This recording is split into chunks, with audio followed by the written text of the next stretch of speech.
Please replace your batteries and stuff.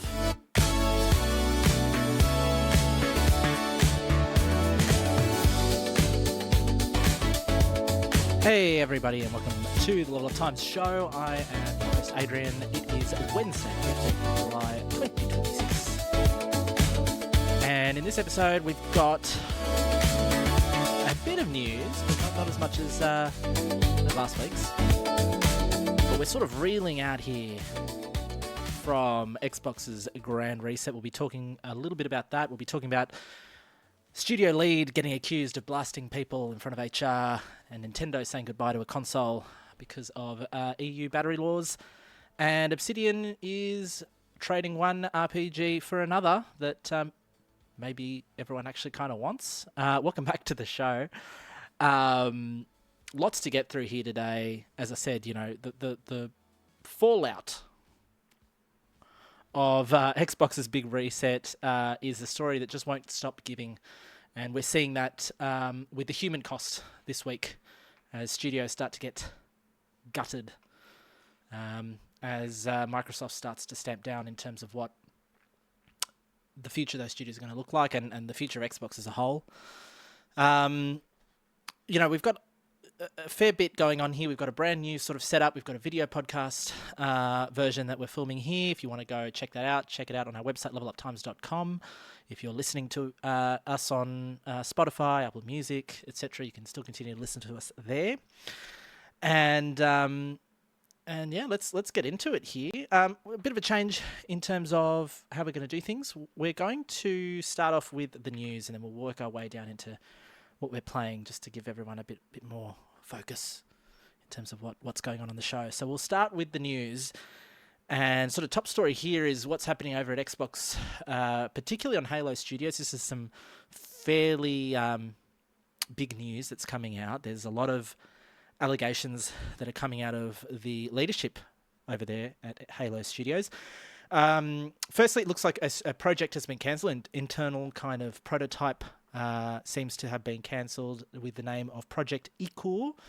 And this is basically the way Halo Studios reportedly was working. Was they were working with Certain Affinity, which was a sort of satellite studio that's been helping Halo Studios and 343 before that for quite some time. And they were working on a large-scale multiplayer game which was spawned out of yet another prototype that was looking at extraction shooters in the Halo universe.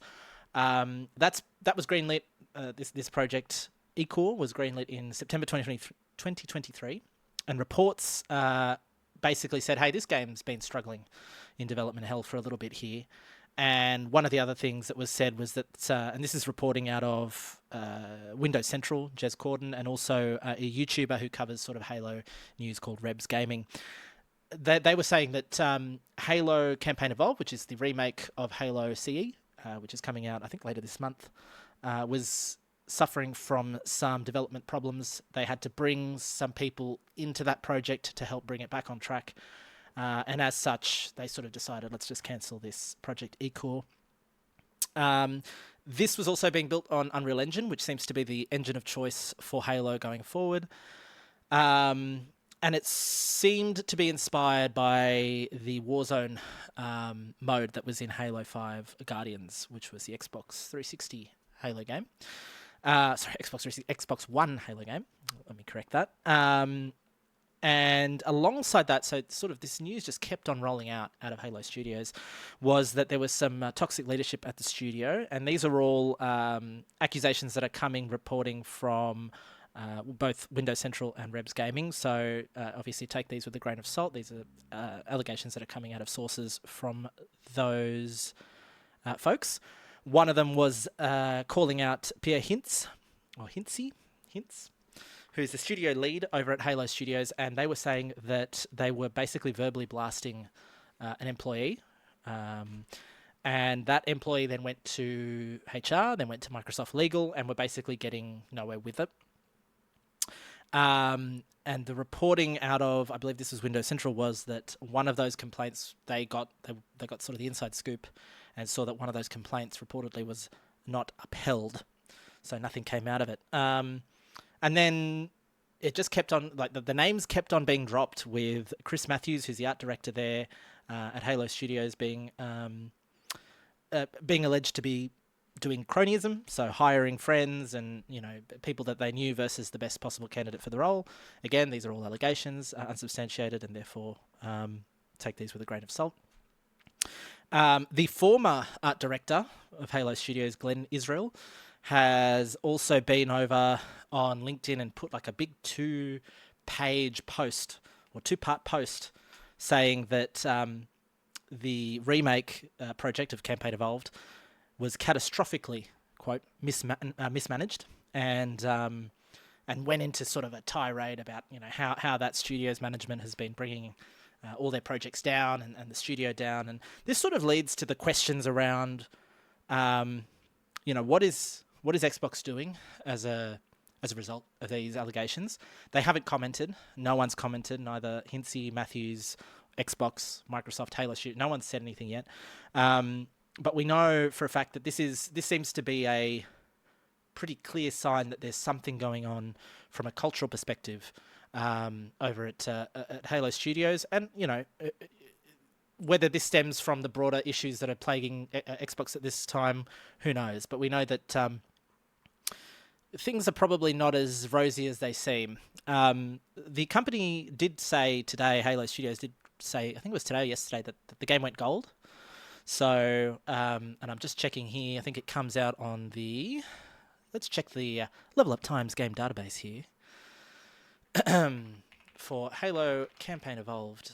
And that comes out on the 28th of July, so it'll be out in just under 2 weeks here. It'd be interesting to see how the game takes the concept and the gameplay into a new engine, and what that means for sort of the future of Halo. We know that Xbox's reset has really, and Asher Sharma's commentary has said, we're focusing on the biggest possible franchises that we have. And this will lead into some of the other news that we'll talk about in a sec here. But, you take this all on with a grain of salt. But you really have to start to wonder whether they're looking to change the management off the back of this, whether they just want to lay low after all the news posts that have been talking about Xbox, and whether they're going to respond to these allegations. I think that's probably the main thing. We should also be clear, this is distinct from the broader Xbox reset, the layoffs, etc., that we talked about last week. This is a seemingly pointed issue that's happening within the Halo Studios as a cultural sort of leadership thing. Let's see. Let's see if they respond to it. I feel like they kind of have to if it's getting this loud, and if enough names are being dropped. That's probably where you start to wonder, if you're in leadership team at Xbox, you kind of start to wonder, we don't need the heat from this from this other area pointing at us as well. So it'll be curious to see if Xbox responds. Currently they haven't, and we'll just have to keep an eye on this. But not a great time to do it, particularly on the eve of sort of a big game coming out. Granted, it's not a numbered next big Halo game, but it's still a fairly big project. Which I guess will kind of paint what happens with Halo from a technological perspective, whether they stick with Unreal. I think they probably will. They're probably trying to, and this is probably foreshadowing some of the other news we'll talk about, I suspect they want to rationalize the tech stack a little bit. If you look at it from a business perspective, it's far easier to borrow staff from here, from there, from this studio, from that studio, if you're all focused on Unreal Engine. We know, obviously, Gears of War historically has always been an Unreal Engine game, but E-Day will be coming out as an Unreal Engine title.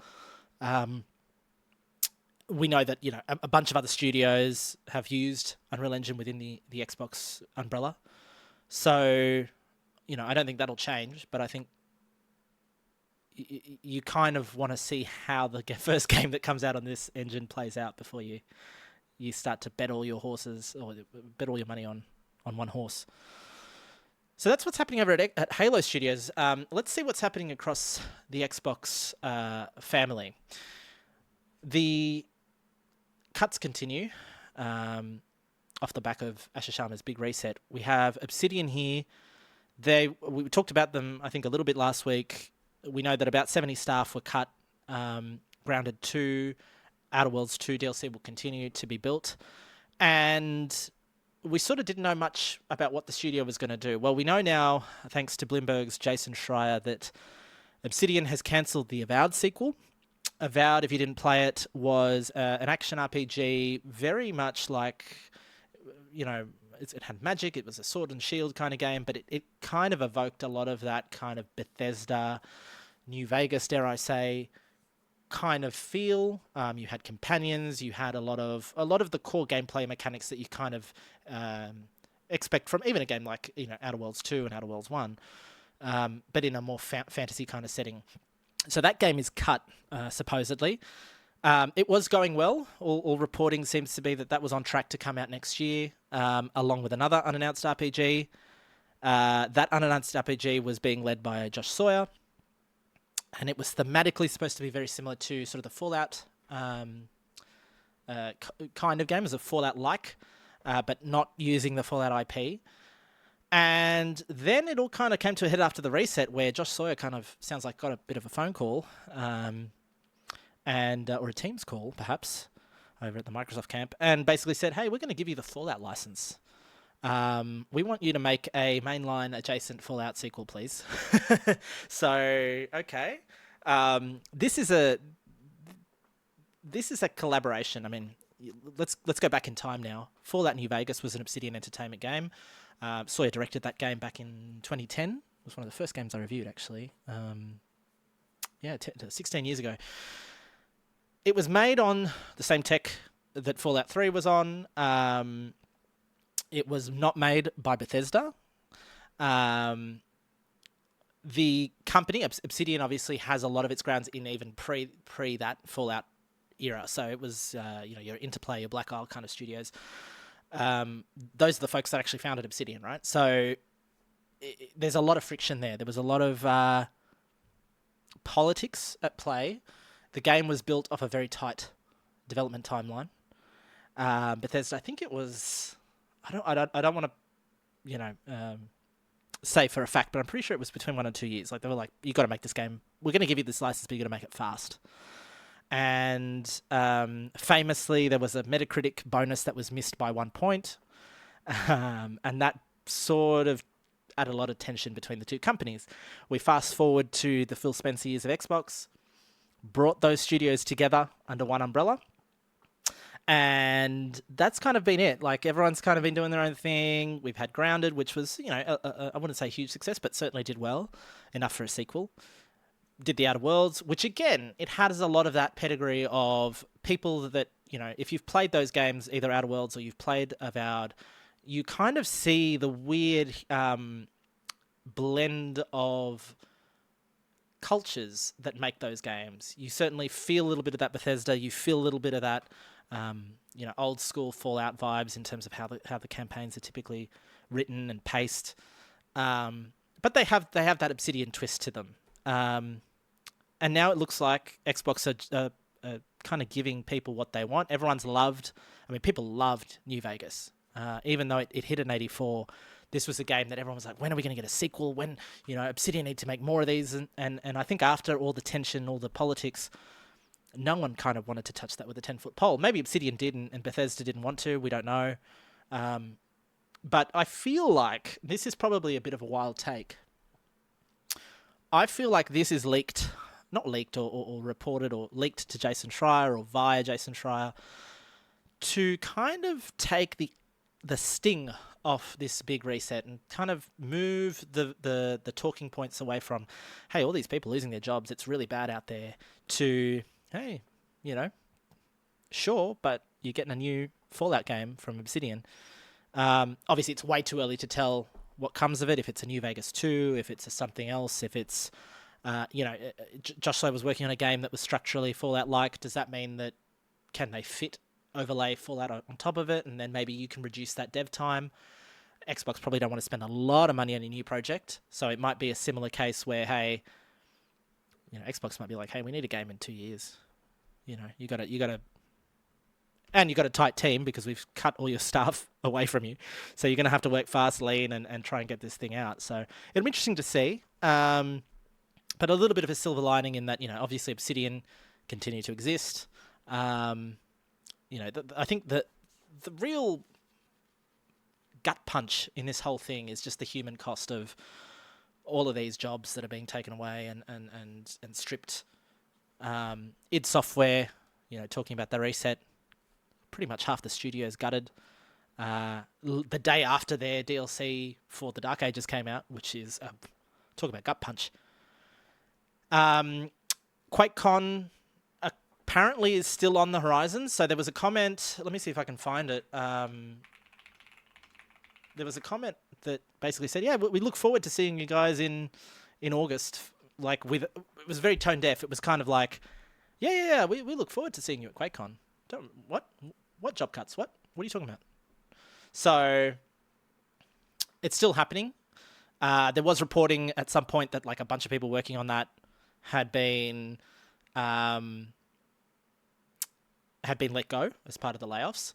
Here we go. id Software had a social media post that said, "We're going to keep building the great games and tech that has defined us for the past 35 years, and we look forward to seeing you at QuakeCon." So interesting, very, very interesting. I guess that's this is the reality of what happens, and as someone that's lived through a couple of restructures, not in games but in other areas of corporate, the morale on the floor of those studios must be horrible. There's certainly going to be some survivor's guilt from the people that remained, that weren't picked to leave. And usually what happens, you have got the same amount of workload, if not more, because you're looking after the people that have left. You've lost a whole bunch of institutional knowledge, which raises the question about what does this mean in the medium to long term? How do you rebuild off the back of that to keep a successful game studio? There'll be a lot of processes that people find over the years that, Joe was looking after that. What do you mean? Where's Joe? Oh, he's gone. Okay. There'll be a lot of that. There's never a layoff where they get the right people. And I don't mean that's going to sound really bad, but what I mean is almost certainly you will get rid of people in a layoff that actually you need. And sometimes people get hired back. Sometimes people take a contract and get paid double what they were getting paid before because they're actually, oh shit, we need Joe today. And Joe's like, yeah, all right, I'll come back for double my pay. And, that will happen. As a bit of a reminder, Microsoft is cutting 4,800 jobs, which they're saying is about 2% of the workforce. And about 3/4 of that, 3,200 of those jobs are, or more than half at least, are Xbox figures, of which 1,600 were gone at the time of the reset. Another 1,600 will be picked throughout the year. So certainly not the end of it. We'll definitely be hearing more and more and more. And for those in Australia, we know that Australian roles have also been impacted across Microsoft as well. So we'll keep our eye on it and we'll keep reporting.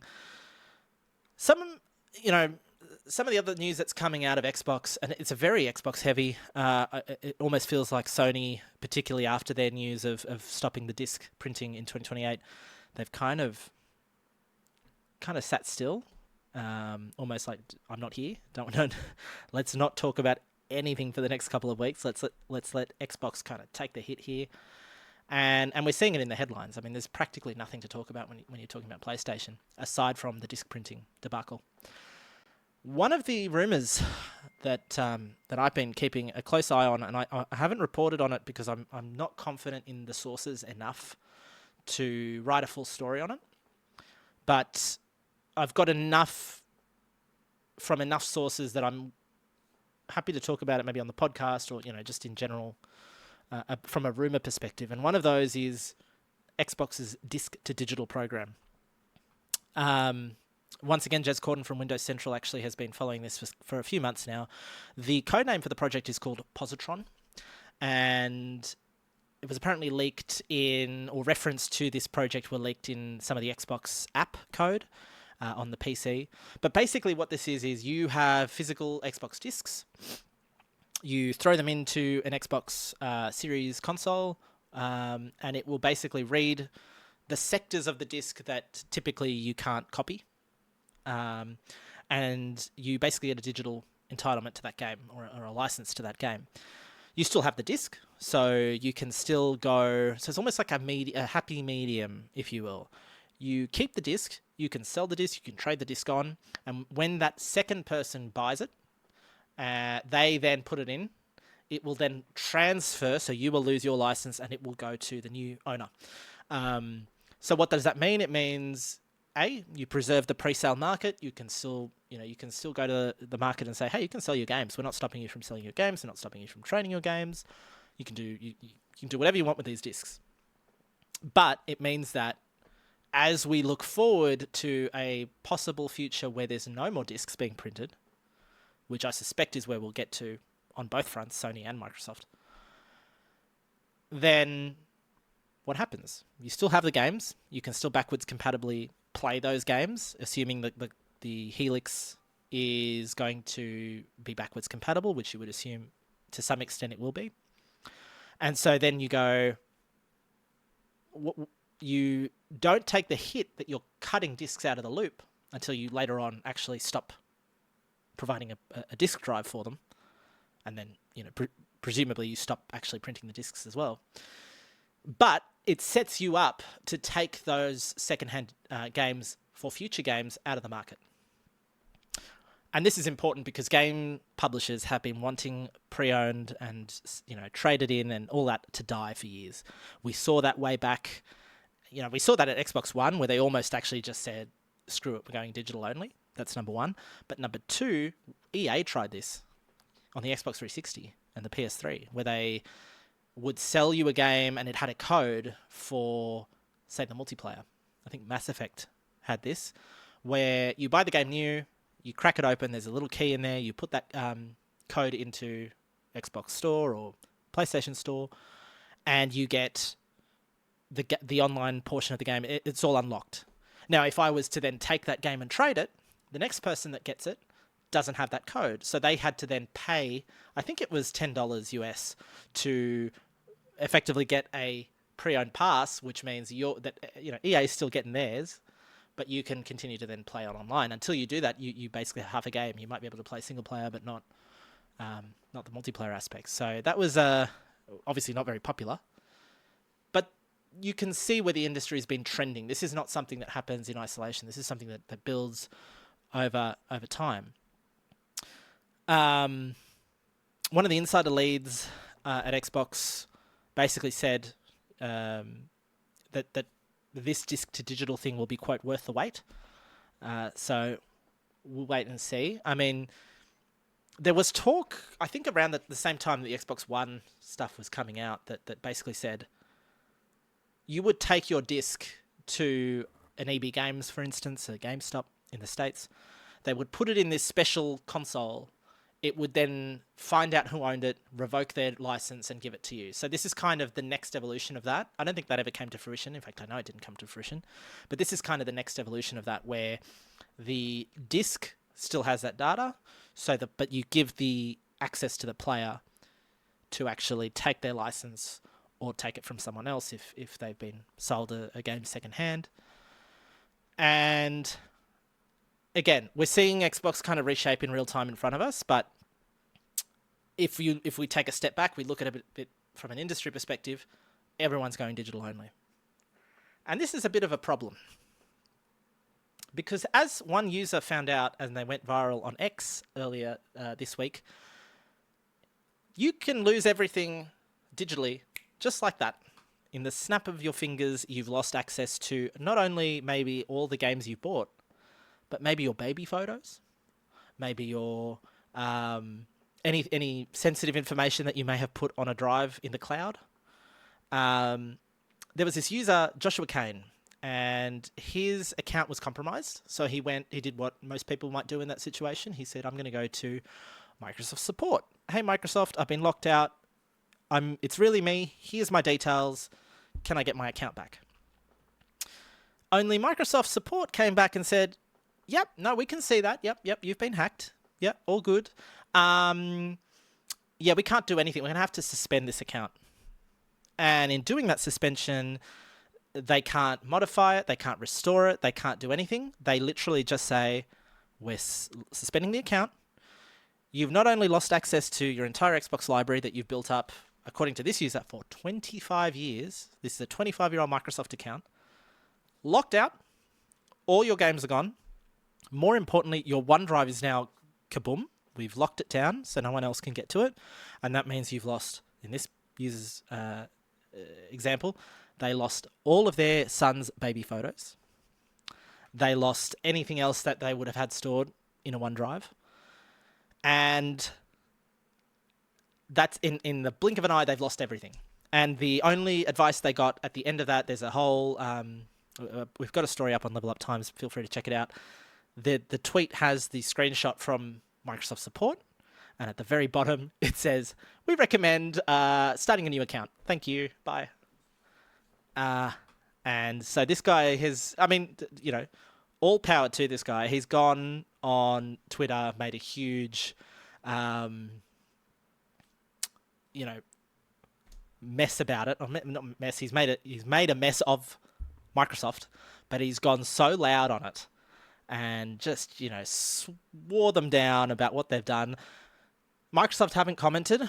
I suspect if they do, it'll be maybe a reply that says, DM us, we'll talk to you further or something like that. I don't think they'll make a big hullabaloo of it. But it's not a good look when you're trying to set yourself up as a new game platform. This is a new era of Xbox. And the first news out of it is we've fired everyone, and also this person's just lost 25 years of their Xbox account. But the thing that I wrote in this story, I kind of wrote a bit of a border-in read at the end of it, talking about what does this mean in an all-digital future? When you don't own anything, you own a license, a digital license that can be revoked per terms of service, per whatever.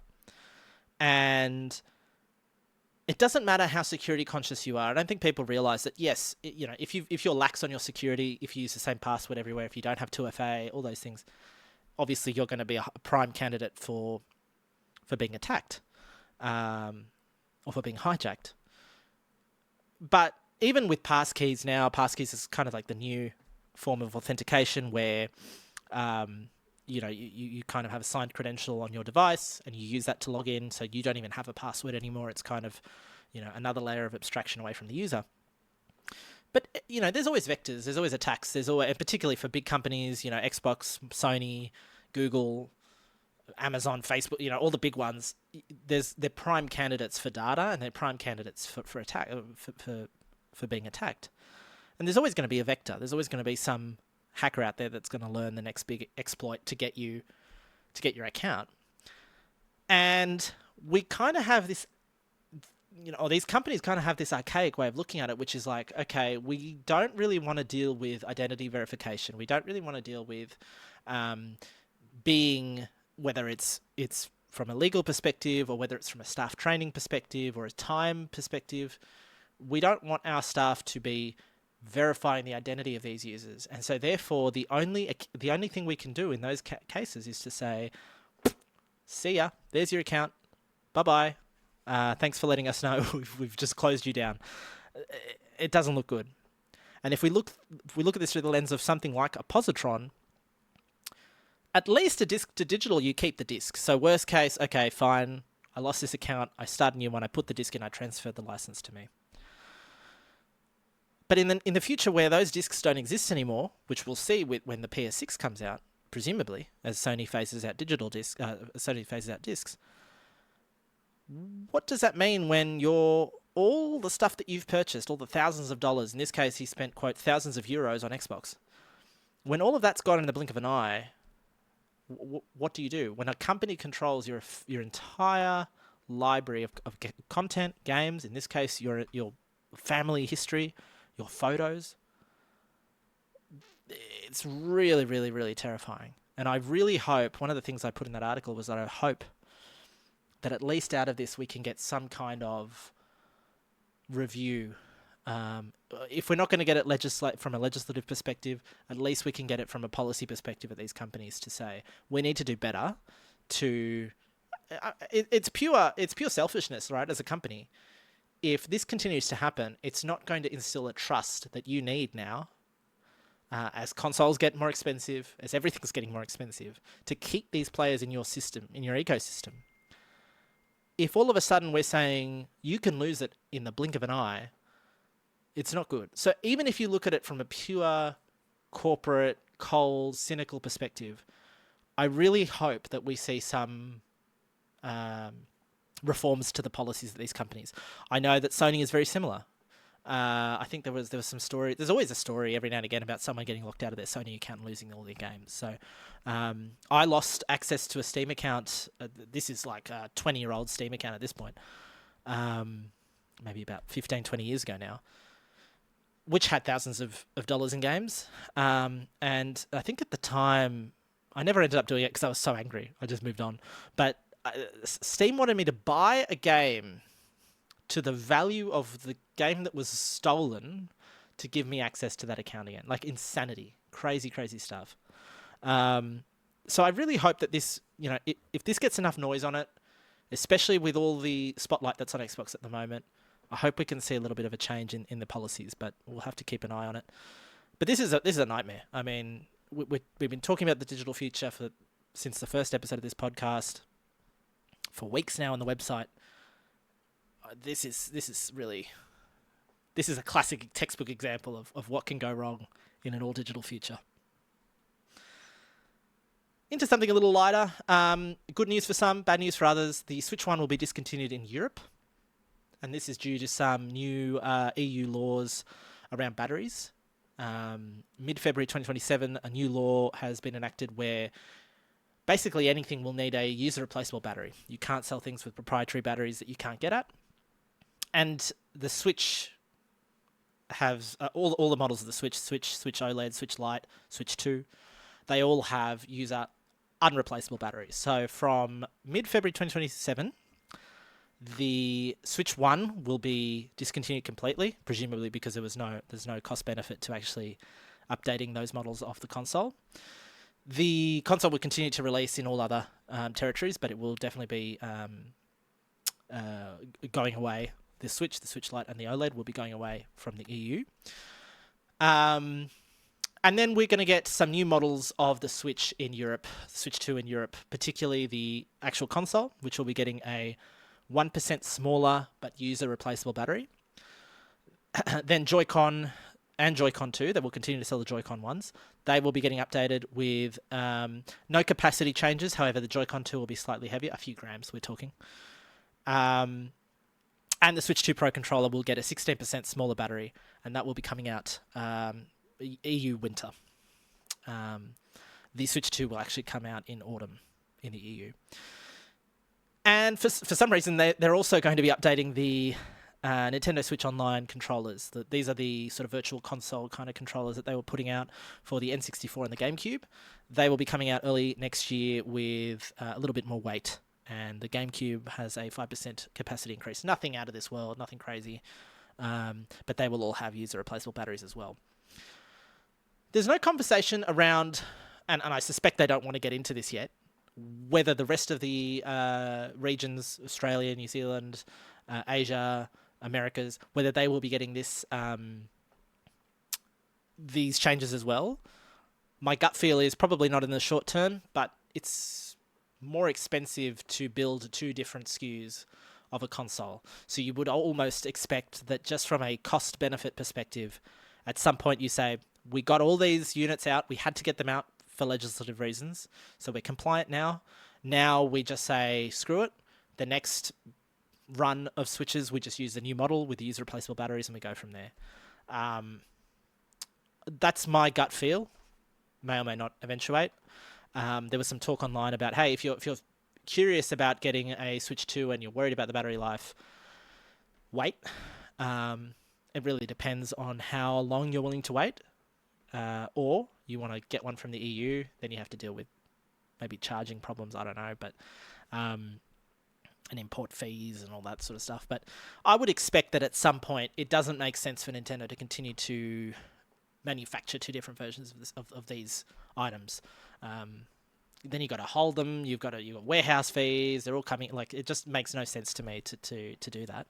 You almost start the print run, get them out in the EU because you need to, and then as soon as those are sold through and sort of that's stable, you kind of start to bring it out to the rest of the world and make that your primary rolling stock of Switch and peripherals. So keep an eye out if you're in the EU. I'm very keen to see how easy these user replaceable batteries are. My understanding is you can replace the Switch batteries. It just requires you getting in there and knowing what you're doing a little bit. So again, the design thing is interesting. Like, is it going to be like a pull-out thing and then it comes, like, I don't know. It'll be interesting. I think back to sort of the PSP era of batteries, and you could easily get in there and take it out, and then we sort of moved away from that. And we'll wait and see. But a little bit of lighter news coming out of the rest of the industry with Nintendo as well. All right, that's the rumor mill. That's what's going on in games. We've got a little bit of a breather after last week. I think we'll probably see a little bit more come out of Xbox. I think there was a lot of talk, particularly on LinkedIn. I was talking about that earlier. Like, the day that the reset happened, even on I know a fair few people in the industry and was getting just a feed full of, hey, I'm looking for opportunities. I do this, I do art, I do programming here. Can I get a job? So it's rough out there. And, you lay that on top of the whole industry suffering from layoffs and a lot of them calling it corrections from overhiring in COVID times, which makes sense to an extent. But I think also there's more deep-seated issues within the industry, what people are spending money on, the revenue out of these subscription services, whether you're an Xbox Game Pass, whether you're a PlayStation Plus, Ubisoft, EA Play, all of these kind of services. I kind of look at them and think, are people actually paying for this? I know I signed up to Ubisoft. I got almost a sweetheart deal on Ubisoft Plus the other day when I was trying to get a copy of Assassin's Creed Black Flag Resynced. And I think I got like a 50-60% discount. I think it was just a couple of days before the game came out. So it wasn't even a financial year thing because we were already well into July at that point. And I look at that, I'm going to use it because I cover the industry. I'm going to check out whatever Ubisoft's putting out, which it sounds like it might be a bit less in the coming year as they're streamlining they're also going through layoffs. They're streamlining their franchises. But I think that has done, subscription services as a whole have clearly not paid off. Certainly hasn't paid off for Xbox. And so I kind of makes me worry about if everyone's scaling back and we don't have a need for content to fill up a roster of a subscription service, well, what does that mean for game development going forward? We're going to see less games. We're going to see more expensive games. But what exactly are we doing to keep the interested gaming sort of sector interested? And how are we introducing more players into the ecosystem? One of the big challenges, I mentioned this in the last week's podcast, is, the kids are not playing. I don't see the kids picking up Halo Campaign Evolved. I barely see them being interested in like a Halo, Halo 7, if we consider Infinite to be 6. But I don't know how we're going to keep that next generation interested. This isn't like back when you'd put out a Call of Duty every year, you put out a Madden every year, and the kids would go crazy for it. We're beyond that now. And I think the subscription services have actually muddied those waters a lot as well. Let's talk about the games I've been playing. I wanted to talk about, speaking of Ubisoft, I wanted to talk about Assassin's Creed Black Flag Resynced. We did a blind date, first impressions video of it. It's on the website. It's on our YouTube channel, so check it out. Played about an hour and a bit of it. So far, it's a very faithful remake. It's a beautiful looking game. It sort of brings a classic, probably in my opinion, one of the better Assassin's Creeds ever made, into the modern Assassin's Creed context. The combat is fun. It's simple. Even, that first hour, if you can get a parry down, you're getting instant kills, one button kills. It's pretty crazy. But the combat is reminiscent of a simpler, better era, in my opinion, for Assassin's Creed. The collectathon is well alive for completionists, and the whole rhythm of getting up on top of a big tower, syncing up, checking the map, and then you've got sea shanties to pick up, you've got chests to unlock, you can go out and you can do the main quest, you can, it holds up fine.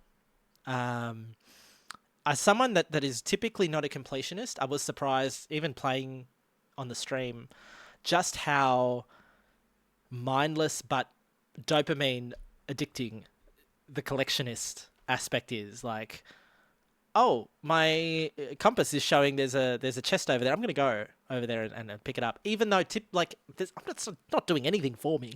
I'd rather see the story.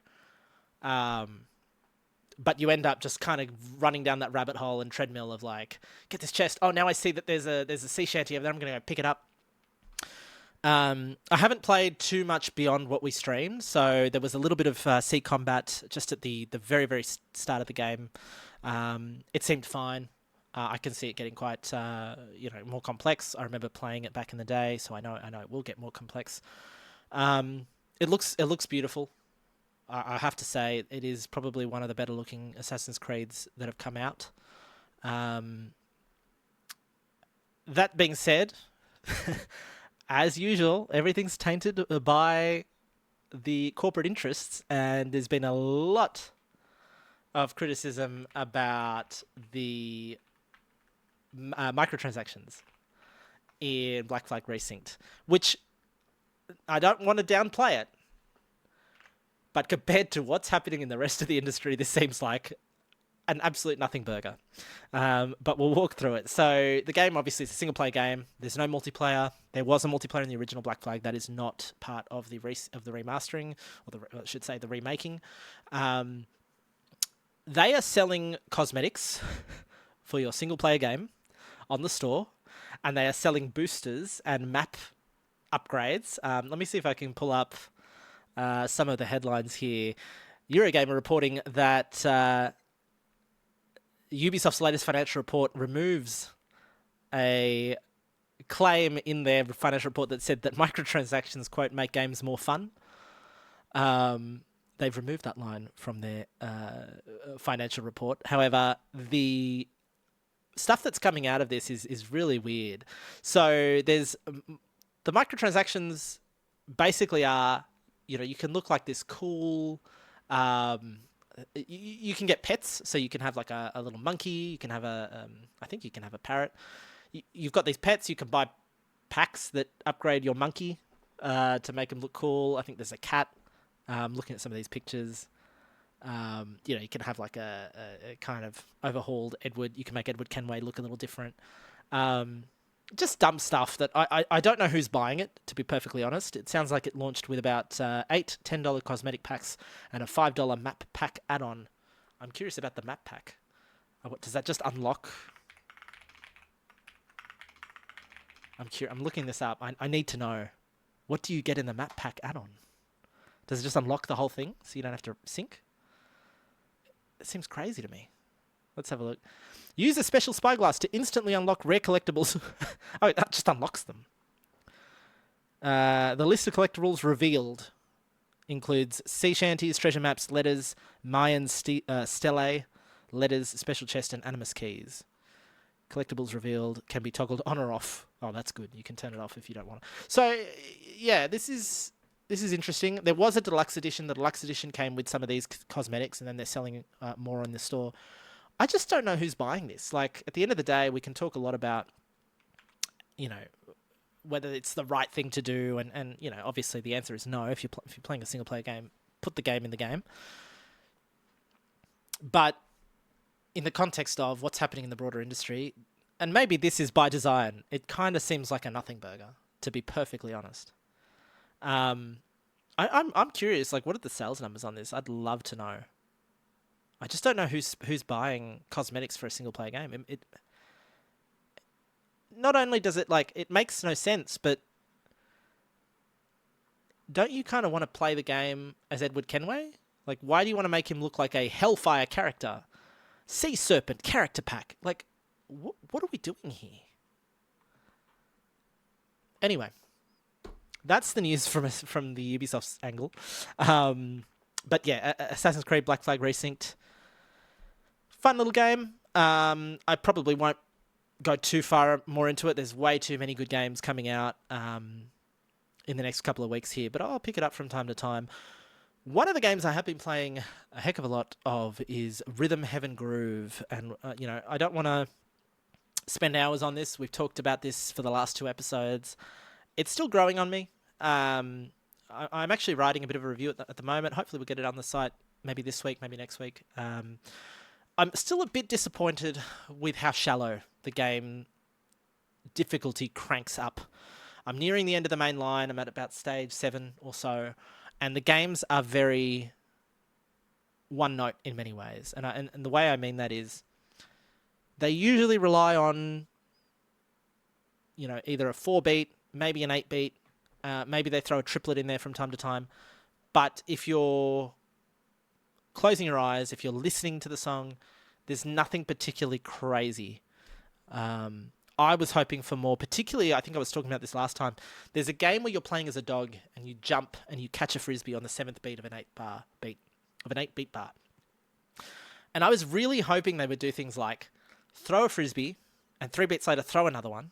So you'll at least your brain is at least having to calculate or do some polyrhythms in your head to catch, or maybe on a half beat throw another one, like throw me off a little bit. I'm not seeing too much of that. There's a little bit here and there, but there's nothing too crazy. So it is what it is. I'm keen to finish it and write this review. I spent a little bit of time with multiplayer. The game seemed fine. Nothing memorable there. I don't think it's something I would even pick up from as someone that loves WarioWare and that kind of game, I would not pick this up with friends at a party, for instance. But it's a very quirky, it's a fun game, especially at the price. It's a more of that discount title. I would definitely pick it up if you like rhythm games or you like mini games. If you're a mini game kind of person, there's some neat distractions. There's a side game called Beat Spell or Spellbeat, Spellbeat. It's a kind of action RPG. Very simplified one that relies on beats. So you're learning spells, you're playing the spells, which are a combination of buttons, in time with the music, and based on how good you do it, when you cast the spell, you'll deal more damage to an enemy. Then the enemy will deal damage to you maybe once or twice a beat. And as you kill the enemies, you gain XP, you go to the next one, and sort of you do in one chapter, you'll do maybe 2 enemies and a boss, or a few enemies and a boss. It's fun. It's these things are over in maybe 5-10 minutes, but it's a nice little distraction. It's a bit more depth to something that traditionally, is a 1 mini game and done kind of thing. The remix missions, which sort of tail end each of the stages. A stage is a 4 mini game plus a remix. Kind of takes kind of a more featured song, so it's got a bit more depth than the songs in the traditional mini games, and then it kind of strings them together back to back. So you're playing this mini game, then all of a sudden it'll cut you to another one. You've got to remember the rules, pick it up in time with the music, which is not stopping, and kind of go through it that way. And those are fun. Those are fun because you're actually doing multiple things in one run. You're still in time with the music. You're in the same context, but your brain is switching between rule sets and, oh no, I have to do this every half beat. This I have to do every 2 beats, and you're sort of jumping around that way. And I've started getting to the point where the game is starting to offer me perfect ranks. So traditionally, I think, and this is the first, I think I said this last time, this is the first Rhythm Heaven I've actually sunk a lot of time into. In the past, my understanding is you used to get perfects just by playing through a game, and if you didn't miss a beat, you got a perfect. The way the game is doing it now is, as you're sort of playing, you're seeing the new missions pop up, the new minigames pop up, you're getting through stages, you'll start to see these little love heart Ps show up across the other games that you've played. And when you pick it up, when you start that game, you'll get 3 lives, and there'll be a little love heart in the corner of the mini game telling you that you're in a perfect challenge. If you perfectly accomplish that mini game, that is, you don't miss a beat, you get all the you hit all the points that you need to, you'll gain a perfect rank, and that will unlock you. You know, it could be some lore, it could be a little bit of a comic strip, it could be something in the bonus section of the game. So there's nothing really tied to progression. But if you're a completionist, you know, you're probably already trying to go for gold in every single one. So, you know, you're probably already doing that. But the perfect is kind of that like next level. I don't know if all of the missions have a perfect rank. I'm assuming they do, but I've only seen it pop up, I think, 2 or 3 times at this point in my playthrough of it. But one of the things that interested me more than anything was I started to think about the screen reader. So when you start the game for the first time, you'll be prompted with a menu, and the menu will kind of say, do you want me to read to you what's on the screen? And it's kind of like this little girl that sits in the corner. She's on by default, so she's reading to you from the outset. If you say you don't want her, she gets really sad. And I was like, you know what? You're fine. She's computer generated. She's not voice acted. And so she will say something to the effect of, and some UI will pop up that says, I may not get everything right all the time. So I may read things wrong. I may get things wrong. I'm sorry. I'm doing my best, which was pretty cute. But it started to get me thinking, I wonder how much of this game is reliant on vision. Can someone who perhaps is blind or vision impaired still play this game? So I sat down, I closed my eyes, and I played, I think, about 10 of the mini games, something like that. And I was able to get amazing rank, which is sort of the highest rank you can get on these mini games, pretty consistently. I think I got like 5 or 6 on my first. I did one run through 10 mini games. Now, mind you, I've got a music kind of playing background. I can keep time fairly well.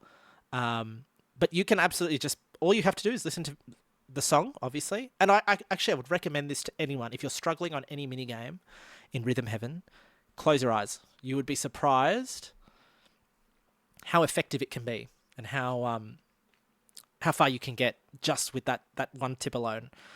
Because you're removing one input to your brain. You're removing a complete sense that your brain has to think about. And if you can really hone in on your ears and your sense of touch, obviously for the controls, you'll be fine. So I put this out on Blue Sky. I did a bit of a post saying, I'm curious, how much can you get through? I can't confirm you can do the whole game, but I'm pretty confident that actually if you're vision impaired or blind, you can actually play a significant amount. And just a few hours ago, Ian Hamilton got back to me or found my post and replied to it. Ian Hamilton is an accessibility specialist. I think he's from... I've been following him for years on and off, actually. I moved to Blue Sky and I haven't followed him, so I've just followed him now. But he and I used to follow each other on Twitter years and years ago. And he's an accessibility specialist, so he works with game studios to sort of say, hey, you could improve your accessibility by doing these things and maybe think about that and those kinds of things. And he and I have crossed paths a few times because I've obviously, as I said, I've got a bit of an interest in colorblind accessibility. And he got back to me and said, hey, you're not wrong. You can actually... It was specifically designed, as a quote, with blind players in mind. That's why the game has a screen reader and the visuals described too. So there is an option where it will not only read the words that are on the screen, but it will also describe things to you. And then he gave me a couple of sources, which I will more than happy to shout out. I'll put some links in the show notes as well. One of them is from Victor, who's a blind journalist and accessibility advocate. He's put a YouTube video of effectively what the UI looks like when you start the game and how the game will prompt you to turn on the screen reader, which is really cool. And then one that was really interesting, and I really want to read this in more depth, is sightlesscombat.com. That's combat with a K, like Mortal Kombat. Sightlesscombat.com, and they are a award-winning, multi-credited accessibility consultancy. They wrote a whole review about Rhythm Heaven Groove being an accessible game. It's called a natively accessible Nintendo title, Rhythm Heaven Groove Accessibility Review. It talks about sort of the history of the franchise. The last game came out about 10 years ago. It goes into that. And how does it stack up in terms of its accessibility, and are there any barriers to play this without assistance? I'm going to put the link in the show notes. Please read it. Send some love over to Sightless Combat and Ian Hamilton as well. I'll put his Blue Sky in the show notes, as well as Victor's YouTube video. Really cool to see a game like this being able to effectively be played by more and more people. No notes, like fantastic. Fantastic news, and it was interesting to sort of test that and then get confirmation that, yeah, actually you can play this game without any vision needed whatsoever, which is fantastic. That's Rhythm Heaven Groove. One last game that I've been playing this last week was Mecha Chameleon. That's and pronunciation, I may get this wrong. It's spelt Meccha. Mecha Chameleon. Mecha Chameleon. Let me have a look here. It's Mecha Chameleon, rhyming with matcha. Mecha. The word comes from Japanese slang. It's actually a Japanese developed game. Comes from Japanese slang mecha, which means super or very. So Super Chameleon. It's a hide and seek multiplayer game. I think it was $8 on Steam, and the premise is very simple. You're either a seeker or a hider.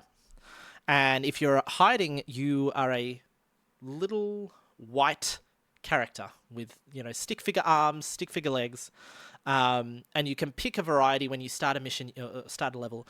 You can pick whether you want to be more cube, whether you want to be more organic looking human shape, but you're completely white.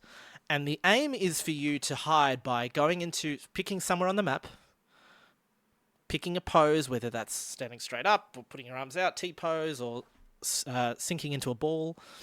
And then you take some paintbrush tools, like, if you were on Photoshop or you're on Microsoft Paint, and you've got an eyedrop tool, and you basically paint your character to fit within the map, to fit within the background, to fit within the shadows, or a lot of the maps revolve around like an art gallery, so you can float up into a piece of art, and then try and mask yourself by painting yourself to fit the artwork behind you.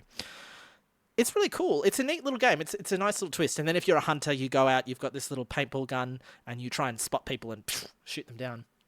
We played, Kevin, friend of the show, friend of the site, Kevin and I played this on a off the clock on the weekend. It was fun. It's a nice little distraction. I wouldn't say it's about... it's got too much depth to it. I would say if you are playing with a huge group of friends, I could see you playing this a lot. It's kind of got that Among Us kind of energy where it works well within the right group.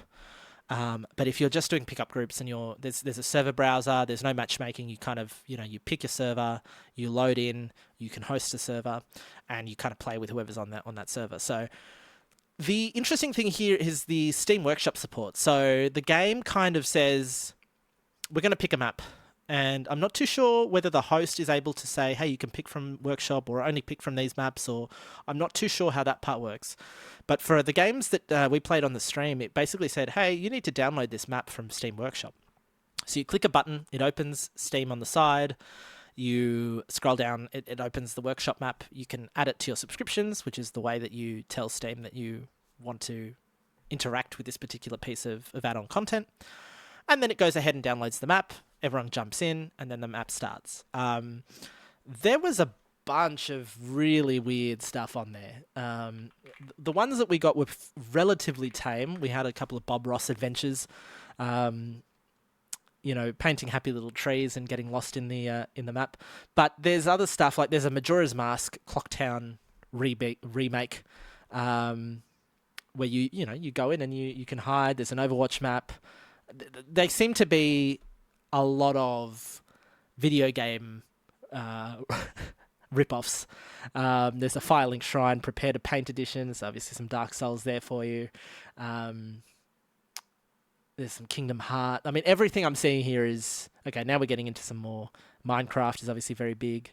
And there's some originals in there as well. But there's a lot, Rick and Morty, like a lot of fake, non-licensed maps for the game, which is cool. I mean, it's cool to see that you can kind of add. That you'll never be short of maps, to play. But I think the gameplay is kind of the waiting takes too long. If you're a hunter, basically the way it works is you're stuck in the hub world, in the matchmaking room, so to speak, or the lobby, while everyone is hiding. And so for about 2 minutes or so, you're kind of just like, you can paint yourself, you can give yourself little features as well.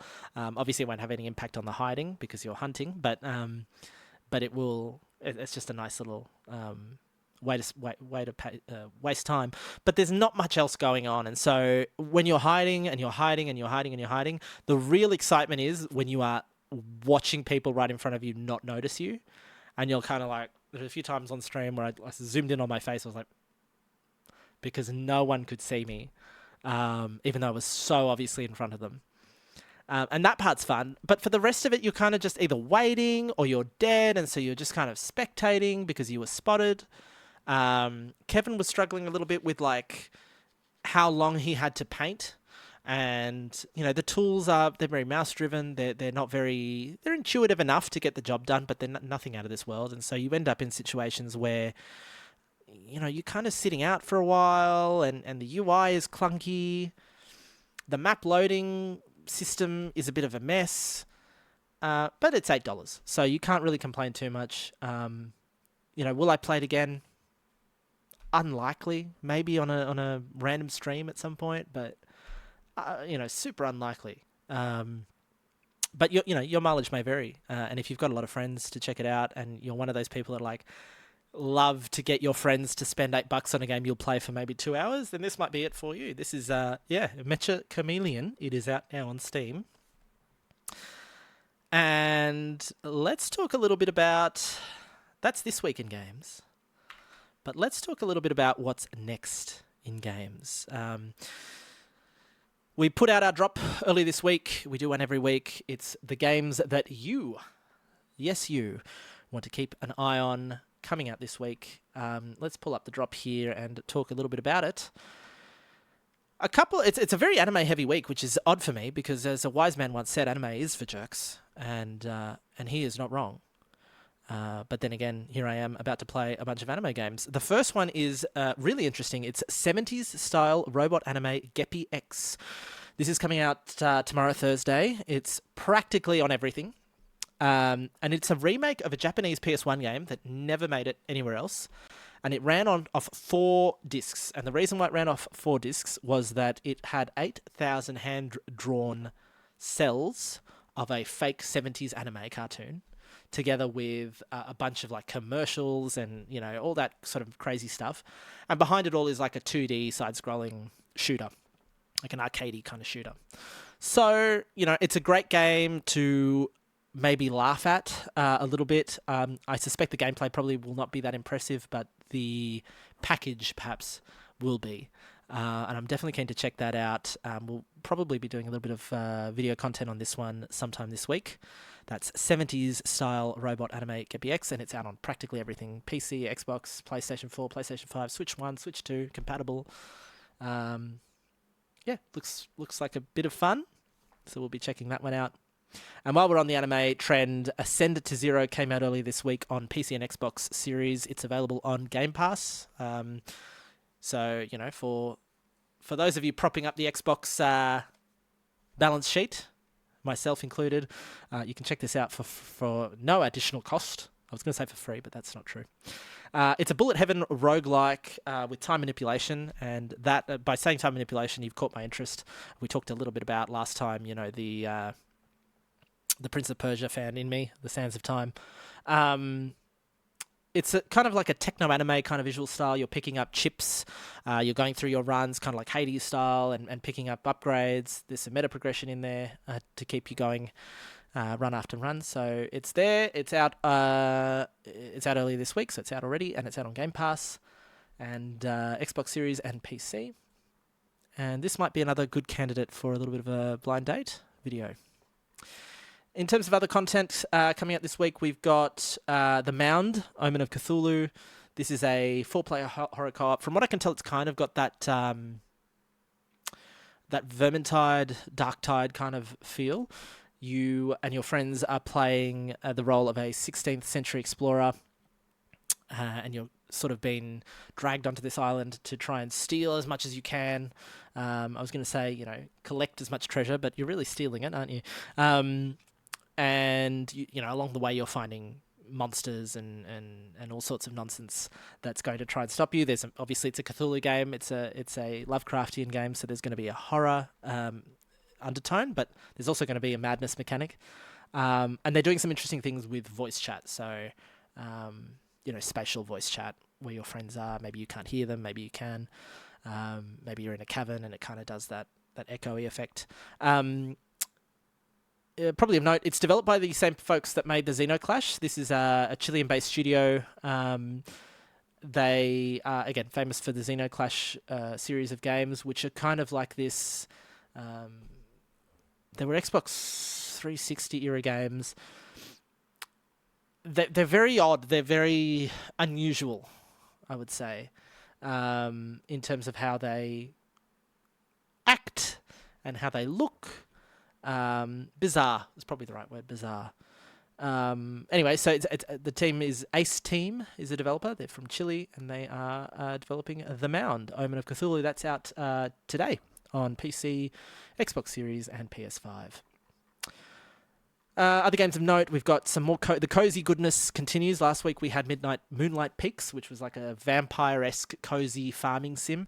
This time we've got a ghostly bear, morbid kind of cozy simulator, life sim. This is a sequel to 2021's Cozy Grove. It originally came out on mobile via the Netflix... sort of the Netflix games push that they did on mobile, and this is the first time it's coming to consoles. There's also a demo out now on Steam. Fog Piercer is another one that caught my eye. It's out on the weekend, Saturday, July 18. It'll be on PC and Linux. It's a deck builder, but it's a sci-fi deck builder where you're kind of building a train on tracks. You're building defenses, you're building weapons, you're building a deck to sort of help you survive attacks, environmental hazards, yada, yada, yada.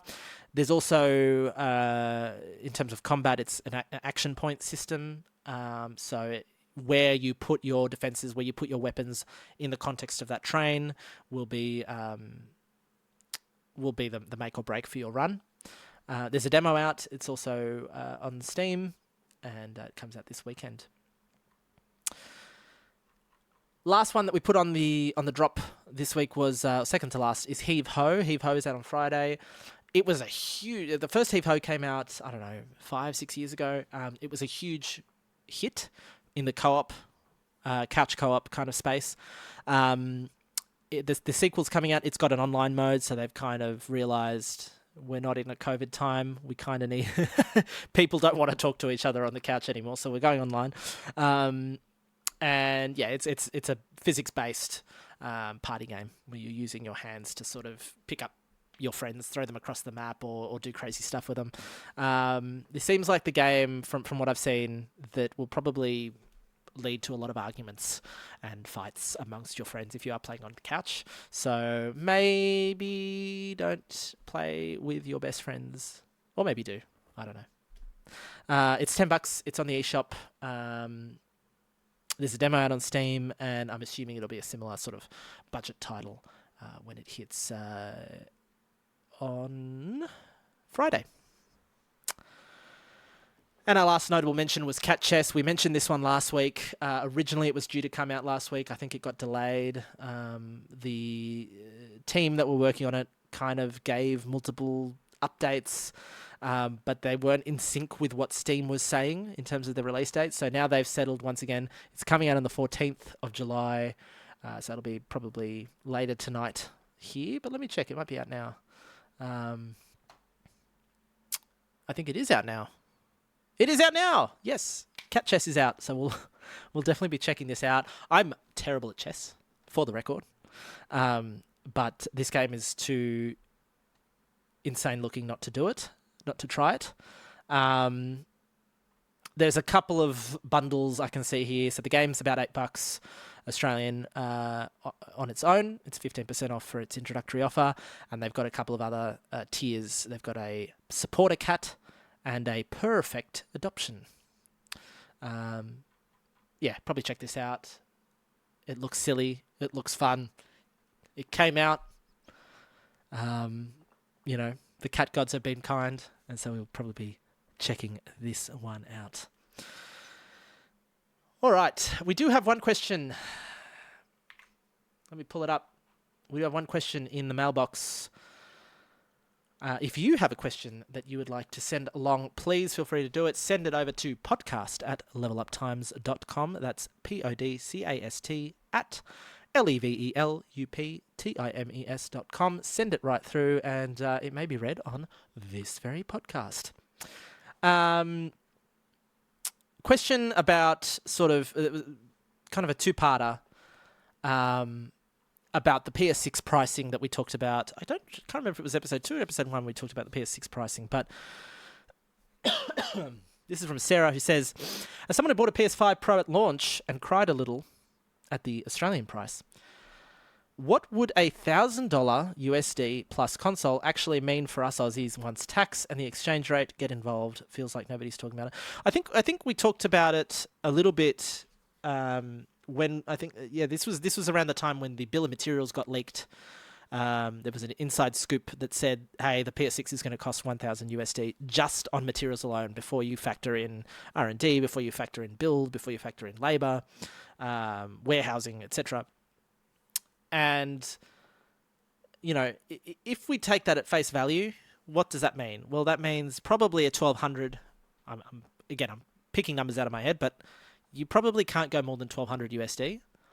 I suspect there will be a bit of a waiting game between both Microsoft and Sony when we get time to sort of announcing these consoles. There typically is. One company will wait for the other to go first.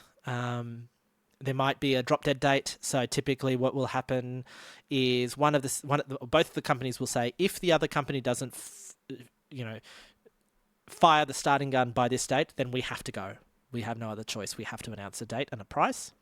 They will probably have a few different options hovering even up until that date. I think I'm trying to remember the PS5 and the Xbox Series who went first, but I do remember there was a lot of conversation at that time around like, okay, they had two different prices and they were waiting for Sony or Microsoft, whoever went first, and so based off that, they would pick the other one to undercut them. So let's assume a $1,200 USD PS6. Okay.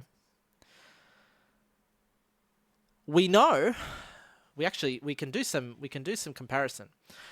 We know that the PS5 Pro in the US is $900. And we know that the PS5 Pro in Australia is $1,400. So that is a $500 difference. I would not be surprised if, assuming a $1,100, $1,200 USD PS6, that we are looking at somewhere in the realm of an $1,800, $1,900 Australian dollar. I don't think we'll hit $2,000. I think $2,000 will probably be not what the market wants to see, not what Sony probably wants to see in Australia. Keep in mind our market is relatively small compared to the States, compared to Europe, etc., Asia. I would not be surprised if we see something upwards of a $2,000 console. That would be my rough estimate. But hopefully that answers the question. I mean, we know, the other thing we know is that the consoles are getting more expensive. Xbox, I think, said they're expecting another doubling over this next year in their component pricing. So even though the bill of materials today is $1,000 USD, does not mean the bill of materials will not be $1,200, $1,300 closer to release. And we're suspecting that release will be Christmas time 2027. So you've still got 18 months to go before you're in market. And if that's the case, what does the pricing look like then? I would not be surprised if we see a $2,000 console, actually, now thinking about that. It really depends on the component crisis. Sony has said publicly, look, we're not going to take too much of a hit on these things. We are going to be quite risk averse in terms of the pricing on the PS6. And so you kind of look at that and go, okay, well, if Microsoft follows suit, then we're going to see some expensive consoles. We know that Xbox is looking at subsidies and other models to kind of bring the price down. They've said that price is a major, what's the term? Concern for them. Asher Sharma has said that. And so they are looking at things like subsidies, like do we have an ad-supported Xbox that plays a pre-roll whenever you load it? Do we have... Maybe the games have ads, pre-roll ads, because you bought an ad support. I don't know, but that will be an interesting thing to see if it happens. That'll be the next late-stage capitalist hellhole. But that's an option on the table. I'm sure at Xbox they're thinking about this right now. What do you do? What do you do when everything's getting so expensive? Someone's going to have to pay for it. To some extent, the console, manufacturers of consoles typically take a hit because they know that they're going to make money on the games. And presumably the margins on the games will get better for them if they're only digital. Because they don't have to contend with... Firstly, they don't have to contend with the second-hand market. But secondly, they don't have to print discs. They don't have to print plastic boxes. They don't have to print anything. So presumably their margins are going to be better when they're digital only. And so maybe they take a bit of an extra hit on the console end. Don't know. But yeah, don't expect... At this stage of the game, do not expect a cheap PS6 or even a reasonably priced PS6 at this point, to be honest. And that makes sense. I mean, early adopters typically pay more. They also QA test the machines because we've seen with the Red Ring of Death, we've seen with almost every console revision has higher failure rates at the start. That's just the reality of it. And then as the manufacturers learn, okay, how do these things actually work in the market? What's the failure rate on these things? Then you get the pro versions, then you get the slim versions, then you get, the more accessibly priced at that point. Whether that holds this generation is another question. But that's typically the road that we see. Then we had another question here from also from Sarah. That was question 1. Moving on to the Sony disc news. So this was basically a large email talking about pricing from a Sony and PlayStation perspective. I've been doing the math on how much I've spent over the last 12 years, and it's not a fun number to sit with. How much have you spent? I'm not even going to answer that. It would be in the thousands. I've spent... I mean, granted, a lot of games, particularly early level up times when that was the job, there would have been a lot of games that we got, review copies and so forth. But even then, I think about the equipment that I put into this thing. Anyway, if I exclude all that, Steam library, I'm really bad. Like, I'm a collector. This account... I talked a little bit. I had a second account that had a lot of games on it. Should we do a Steam? I don't want to do a Steam live on the air. No, let's not do that. It would be in the thousands. It would absolutely be in the thousands. I am a sick, twisted individual, particularly when a sale's on. I've gotten better over the years, I must admit. I have gotten better. And there's an aspect to me that is... obviously, I've received a lot of code. I've received a lot of free copies of games, review copies of games, gifts, etc. But, I'm someone that, particularly for coverage, Assassin's Creed is a good example. Like, I'm not going to ask Ubisoft for a review copy of that, particularly as the site's just getting up and running, so I'm just going to buy it. Rhythm Heaven, I'm just going to buy it. So, that's obviously not Steam, but that's kind of where... my thinking is when it comes to games. And I've always been, like, as a kid, I would go to the Video Easy, the Blockbuster, and every weekend would be a new game because I was always the kind of... I just needed to see all of it. And I still do.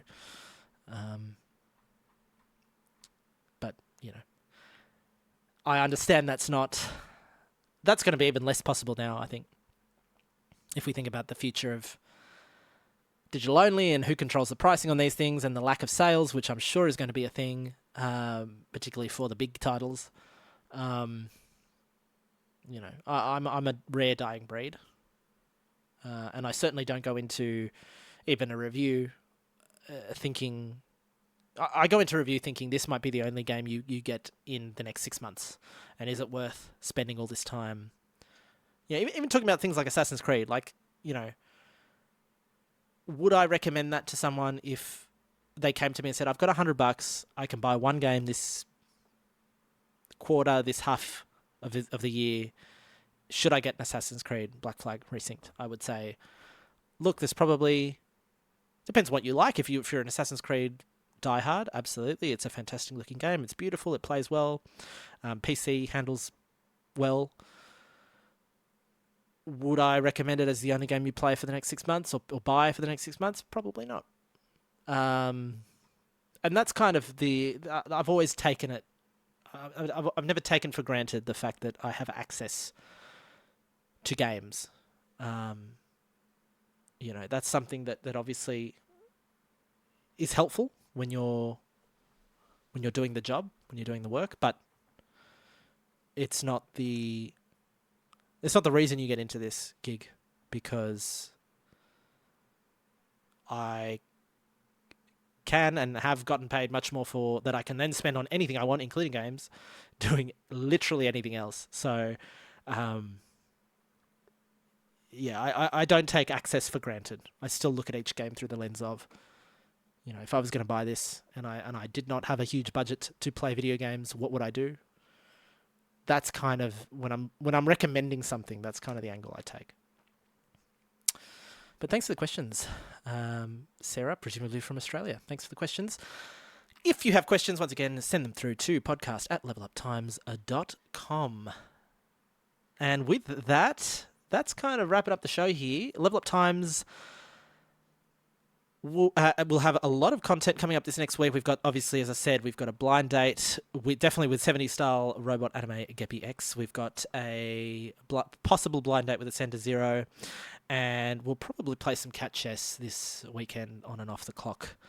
And then stay tuned once again. Next week, we've got another drop with all the games releases for you, probably landing on Monday.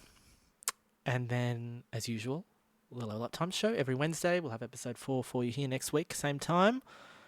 Until then, my mum is flying in literally within the next hour from Sydney, and we're going to go stay up and watch the Argentina-England match, for those of you who follow the World Cup.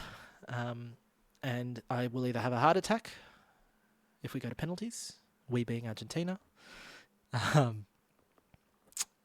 So if you don't see me next week, that's probably why. But otherwise, I may still pass away, because I think Monday is the grand final. So assuming Argentina wins this, Monday will still potentially be the end of me. Let's see how much my heart can take. But until then, save early, save often. Thanks for listening to the Level Up Times show, and we'll see you again next week. Thanks, everyone.